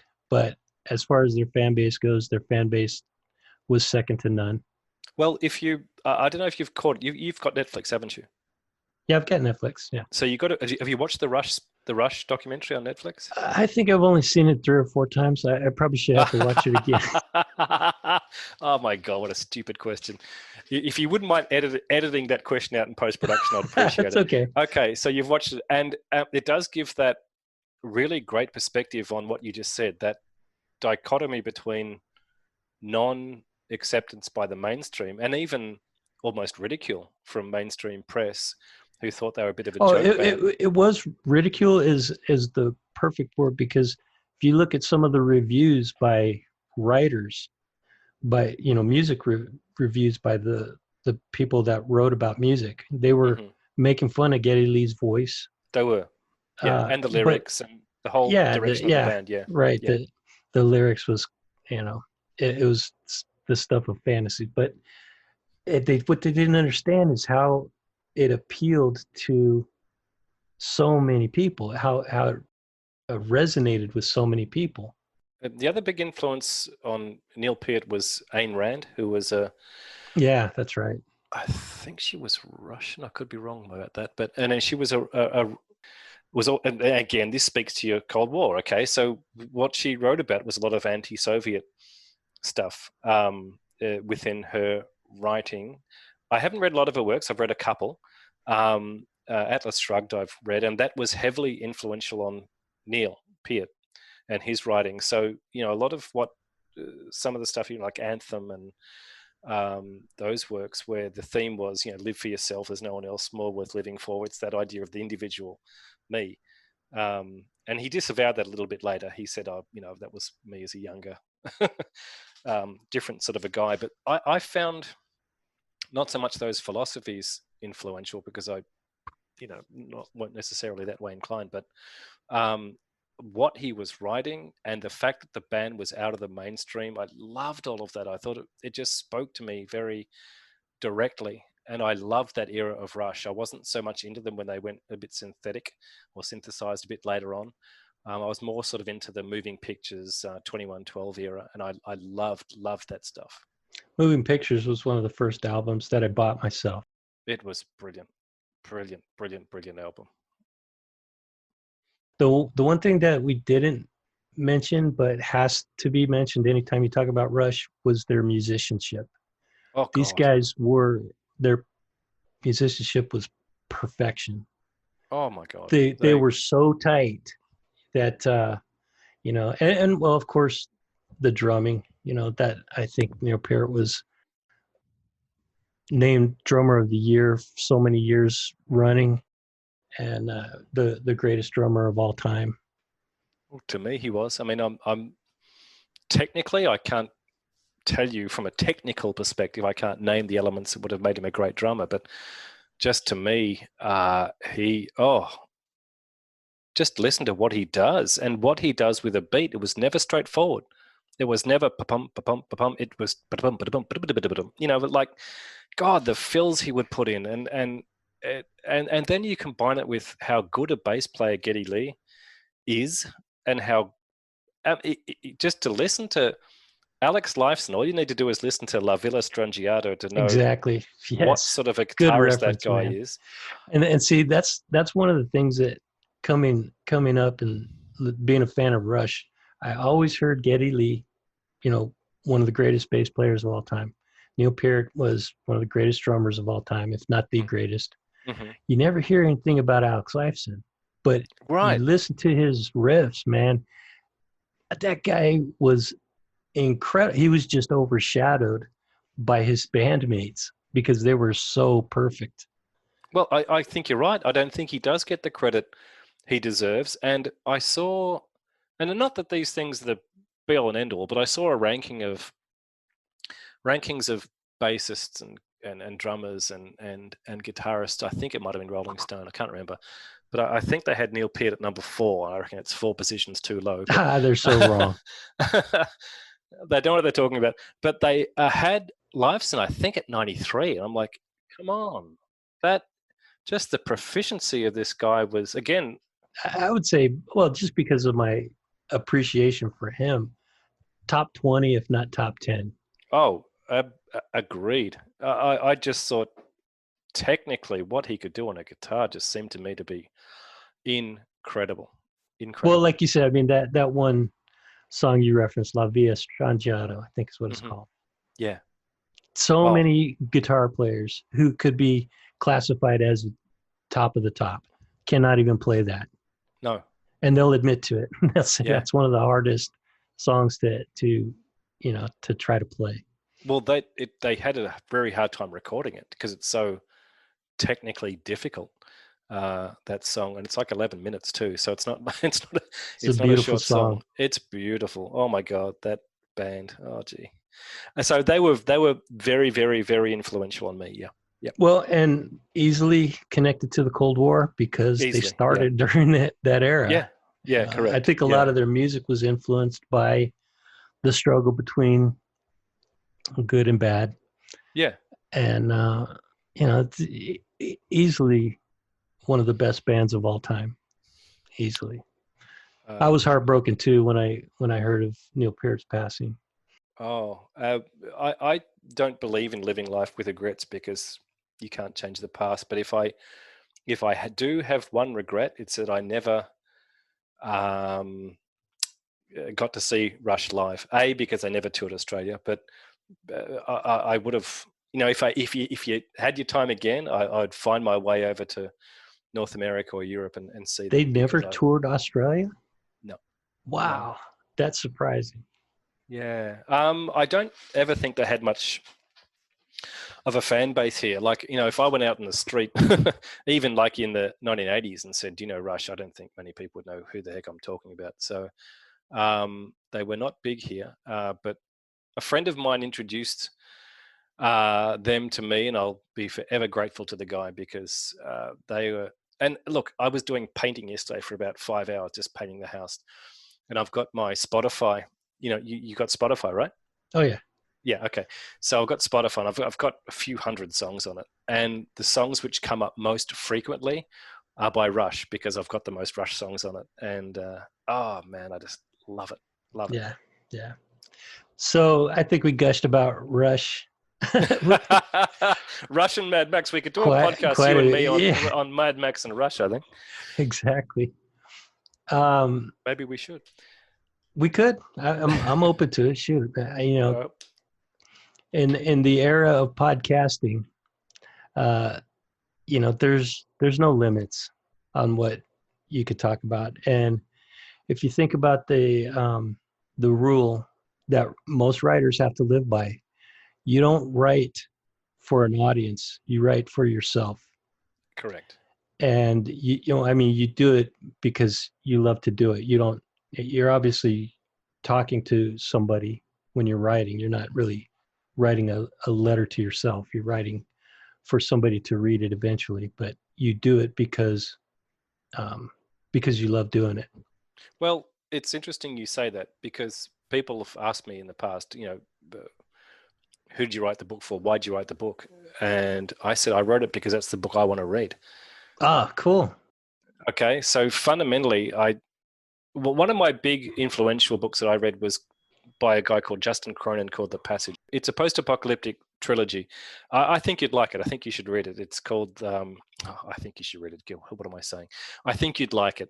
It's called The Passage by Justin Cronin, and it's got similar themes to what I explore in my books. But that's the closest book I've read to a book where I said, that's the book I would like to write if I could write a book. Okay. So my fundamental motivator for writing a book was to write a book that I would like to read. So my first audience was me. If you have a built-in audience. Yeah, I like it. Therefore, it's successful. Exactly. Exactly. As long as you finish it, right? Correct. Yeah. But that's the way I feel about the podcast. I do this because first and foremost, I enjoy having these conversations with people that this is the first time you and I have ever talked. And I knew we had some things in common because we've been on Twitter together for about 2 years, 3 years now. Yeah. Yeah. So I knew we had some things in common, and I knew we'd hit it off pretty well because we've always, been shared similar interests from our exchanges on Twitter. Mm-hmm. But to find out just how deeply those interests are connected. It's quite parallel, isn't it? Yeah, it's cool. And if nobody listens to this, I don't lose anything. Because it's fundamentally for you to enjoy, and exactly. I love talking about this stuff, and similarly, I know that you do because I sort of garnered that we do have very similar interests, and we grew up in similar eras and exposed to similar things the American culture and Australian culture are different, but they're very similar in many respects. So it's not surprising. Well, I would love to visit Australia someday. I don't know if that's going to happen, but you're always welcome. Would love to see you. Now, similarly, I would love to come to that part of the States. I just would be if you do, I got some awesome places to show you, man. Okay. and that invitation is open to anybody who comes to Vegas. This is where I live, and I know all the cool spots. But if you're into nightclubs and that kind of stuff, I'm not into that scene. So no. I'm into exploring the wilderness and those kind of things. It's safe to say I'm not into nightclubs, no. I could take you to some of the dingy parts of town where you might not really want to go, but would be quite interesting to visit. Urban exploration? Yeah, that would be cool. Yeah, a little bit of that. Yeah, sure. So I think that's about all that I had. I wanted to give you an opportunity to tell anybody who's listening who might be interested in picking up your books. How could they find those books? And what are you working on now? Okay, that's not as easy an answer as I'd like to give. I've sort of at the moment I've taken them down from Amazon because I'm looking for an agent, and I just want to give them. I'm trying to find representation at the moment, and I think it sort of complicates things if it's published somewhere else and they want to have a fresh go at it. So if there's any agents listening to this, I'd love to hear from you. But so at the moment they're not available, but if that line doesn't work, I will certainly republish them online. And I've taken a bit of a break from writing at the moment as I try to sort of pursue this notion of getting traditionally published. But I will, when I pick up the metaphorical pen again, when I take to the keyboard, which will be soon, it'll be book 3 of the fall. So I've written book 1, I've written book 2, and I will write book 3, which will bring it to an end. That's where I'm at. Was it intended that way when you started it? Yeah. I always saw it as I talked to you about my reading influences before, and when I read something I really like, I don't want it to end. I want to immerse myself in that world for a long time. And that's why I loved, for example, The Lord of the Rings. That's why I loved, the initial Star Wars trilogy. It gives you that extended exposure to that world, and you can escape in it, and you can be a part of it and really immerse yourself in it. And that to me is very powerful. And so I knew that when I wanted to write something similar that I would like to read, and I wanted to create a whole world and immerse myself in it for an extended period. So that was my thinking there. I respect that you are trying to get published at a professional level, or outside of self-representation. Mm-hmm. But if somebody really wants to read your book, can they send you an email and request a copy for, say, $5 or something? Yeah. If they did want to reach out to you, I know that you're on Twitter, but give people your handle on Twitter and any other way that they can get in touch with you. Okay, so my Twitter handle is at ST Campitelli. So my writing name is ST Campitelli. And it was funny, I had to laugh when you wrote in your email, I didn't know your name was Steve. Like, of course, why would you? I always thought it was ST, man. Correct. Everyone calls me ST, and no one's ever called me ST in my life. I'm only ST on Twitter. It's so funny. That's funny. Yeah, so my name is Steve. Feel free to use it on Twitter. It's not a secret. It just sort of turned out that way by accident that I became ST. So at ST Campitelli. And my email is stcampitelli@gmail.com. So absolutely, if anyone is listening and would like to read the books, I'm happy to be in touch with you and organize for you to get those by MobiFile, which is Kindle compatible. Yeah, cool. Absolutely. Cool. Very, very happy for that to happen. So I'm just going to throw a guess out for what the T stands for. Don't tell me. Mm-hmm. I'm going to guess that it's your dad was a huge Star Trek fan and he named you after Captain Kirk and gave you the middle name of Tiberius. I would so love to say you're right. Oh, wow. Being named after Captain Kirk and in turn a Roman emperor would be wonderful. Thomas, something far less romantic, Thomas. Oh, that's still a good name though. Strong name. Still a good name, right? Stephen Thomas. So I just went with look, I didn't pick ST to sound cool or anything. It wasn't sort of any endeavor to be like J.K. Rowling or, J.R.R. Tolkien. It wasn't, I honestly didn't attempt to sort of grab a pen name which tried to sound like a famous author or anything. I'm not sure why I went with ST, because I'm not ST in any other sphere of my life. That's why it's always been funny that I've been referred to as ST on Twitter, because no one else calls me that. But that's my identity there, yeah.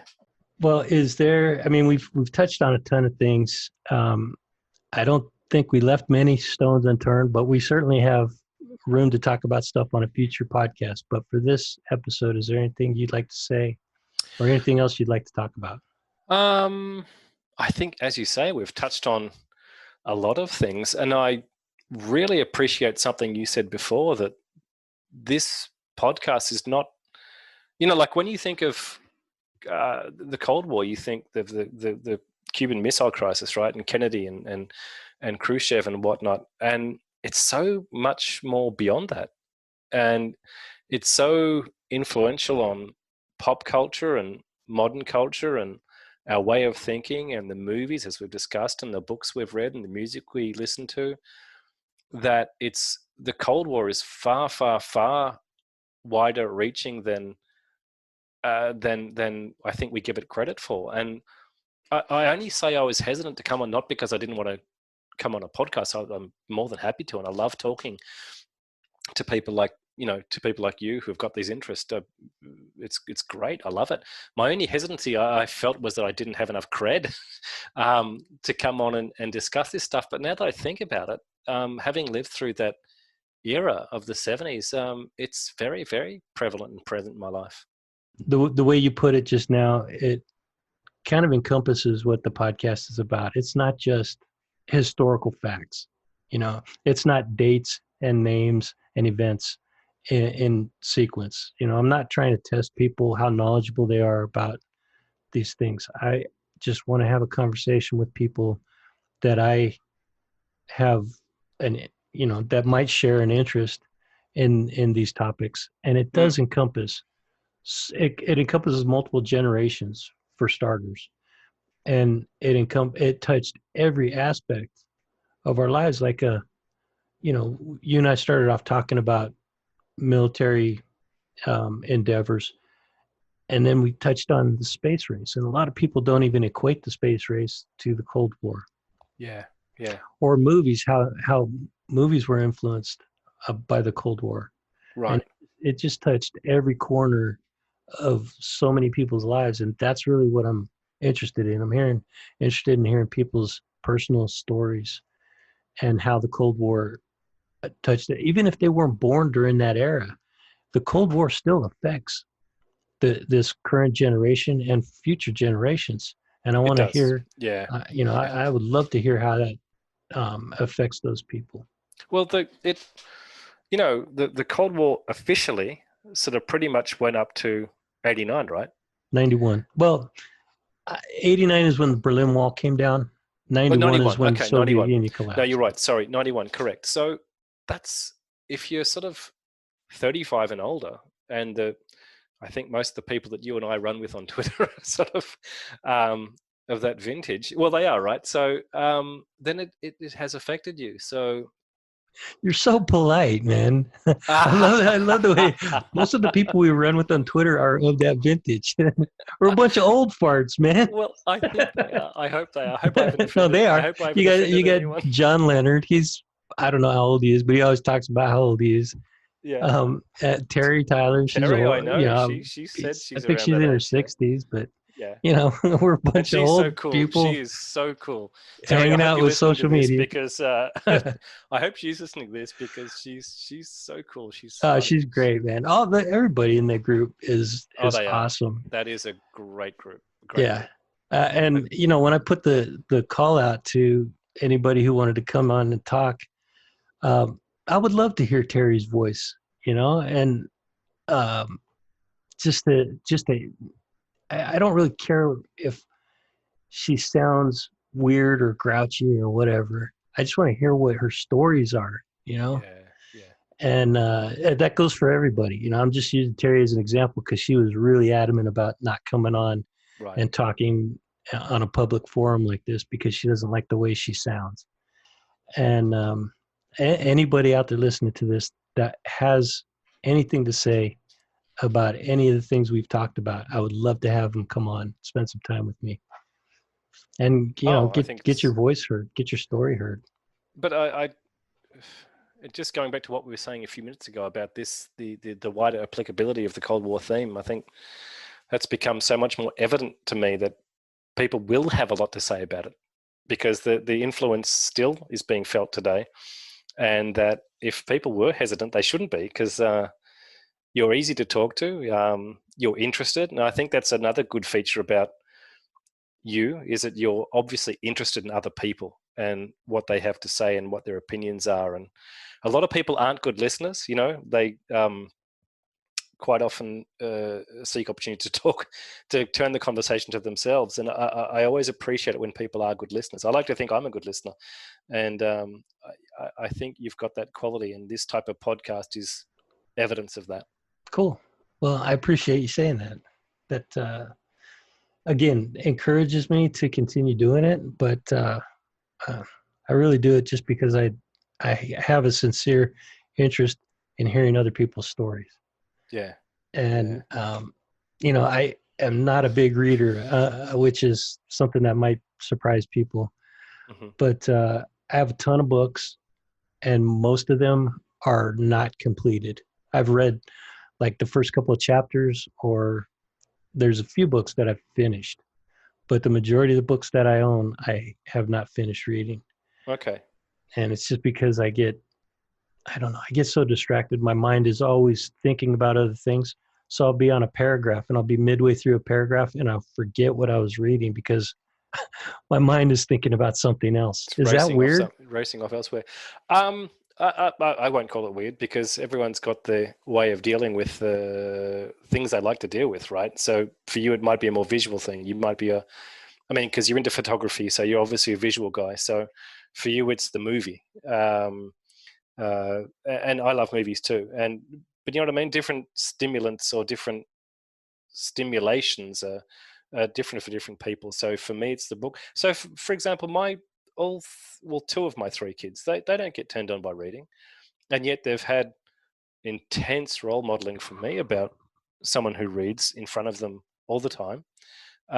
Yet my daughter, she says she just gets distracted like you. She just wanders. Yeah. So yeah. I I think find it's myself different things, getting, different people. when I've had to read a paragraph 2 or 3 times, then I have to put the book down and come back to it because I don't know. I just have an unquiet mind, I think. And That's a nice way of putting it. I like that. An unquiet mind. Wow. That's so poetic. I have so many things going on in my mind, and I'm thinking about so many different things at once that, even if a book is interesting to me, I'll get stuck on a paragraph. I'll reread it multiple times, and then I have to put the book down and come back later. When I was younger, I wasn't like that. I would read nonstop, constantly. I'd read 2 or 3 days. I would read a book 2 or 3 days. Yeah. Okay. But as I got older and had different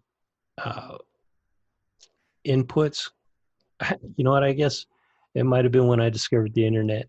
Right. That's interesting.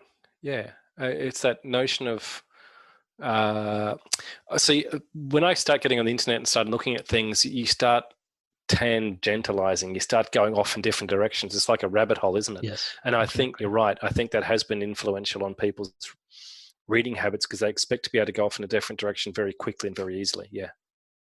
Yep.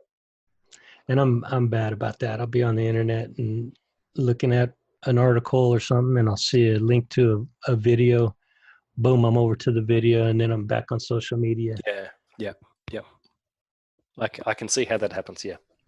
But you're right. I am a visual person, so it's easier for me to, and it's sometimes I can't even sit through a 2-hour movie unless it's Star Wars. And I'll tell you, I've got to say something before we go. I love the fact that you reference it as Star Wars, not A New Hope, because to me, it's always that 1977 movie is Star Wars. Yeah, exactly.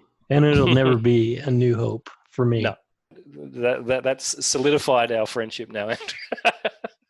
Well, we've agreed on a lot, and I totally agree with you on that one. Yeah. So, hey, many thanks for you coming on and spending so much time with me and sharing. Thanks for having me. So many experiences. Pleasure. And yeah, you are welcome to come on anytime something pops up that you want to talk about. Again, I appreciate you coming on and spending so much time with me, Steve. I look forward to having you again in the future. And thank you for coming. Okay, man. Look, I'll let you go. It's been great talking to you. I've really enjoyed it. Yeah, I appreciate it. And my pleasure. I will talk to you soon, man. Thanks, Andrew. Yeah, thank you, Steve. Talk to you later. See you, buddy. Bye-bye. Dead Hand Radio is a podcast about the Cold War, its history, and the effects it had on our culture, technology, and the future of our world. My goal is to examine these and other topics, to learn, to educate, to entertain, and exchange ideas with those interested.